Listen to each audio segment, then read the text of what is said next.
শারদীয় দুর্গোৎসবের আনুষ্ঠানিকতা শুরু হচ্ছে আজ।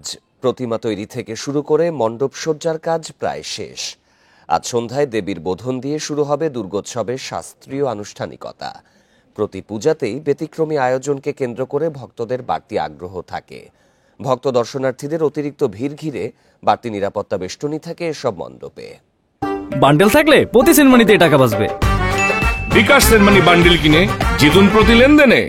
পূজার প্রস্তুতি নিয়ে আরও জানাতে নাটোর থেকে যোগ দিচ্ছেন সহকর্মী বাপ্পি লাহিড়ী। বাপ্পি, আজকে যেহেতু দুর্গোৎসবের আনুষ্ঠানিকতা শুরু হচ্ছে, সকল প্রস্তুতি মণ্ডপগুলোতে সম্পন্ন হয়েছে কিনা, ব্যতিক্রমী কোনো আয়োজন দেখতে পাচ্ছেন কি?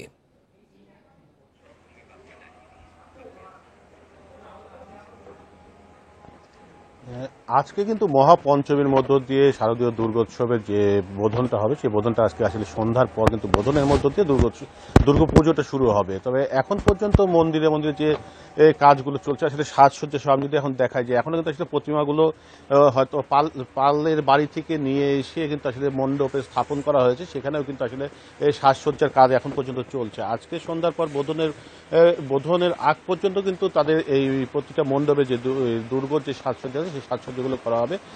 তারপর থেকে কিন্তু আসলে দুর্গাপুজোর আনুষ্ঠানিকতা শুরু হবে। আগামীকাল ষষ্ঠীর মধ্য দিয়ে দুর্গাপুজোর আনুষ্ঠানিকতা শুরু হবে। এখন আমি যদি বলি যে আসলে নাটোরে এইবার যে 365টি এই মণ্ডপে যে দুর্গাপুজো হচ্ছে, সেই দুর্গাপুজোর মধ্যে কিন্তু একটি এই নাটোরের লালবাজারের যে রবিশঙ্কর সংঘ রয়েছে, সেই রবিশঙ্কর সংঘের কিন্তু একটি আসলে বিশেষ ধরনের যে দুর্গা প্রতিমা তৈরি করেছে, যেটা হচ্ছে পাট দিয়ে, সোনালী আর্ট দিয়ে, পাট দিয়ে এই দুর্গটা তৈরি করা হয়েছে, যেটা দেখতে মনে হচ্ছে যে আসলে স্বর্ণের প্রলেপ দেওয়া হয়েছে প্রতিমাটিতে। সেই প্রতিমার কাজ কিন্তু এখনো চলছে। এই প্রতিমাটি কিন্তু আসলে নাটোরের একটি